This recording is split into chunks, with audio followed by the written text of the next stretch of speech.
చెప్పకు అంటూ చెప్పమంటూ చర్చ తేలేనా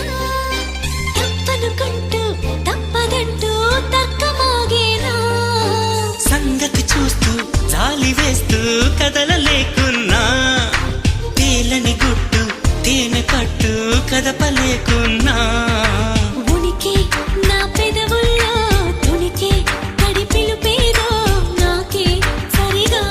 ఇంకా తెలియకున్నది తనలో తను ఏదేదో కొణిగి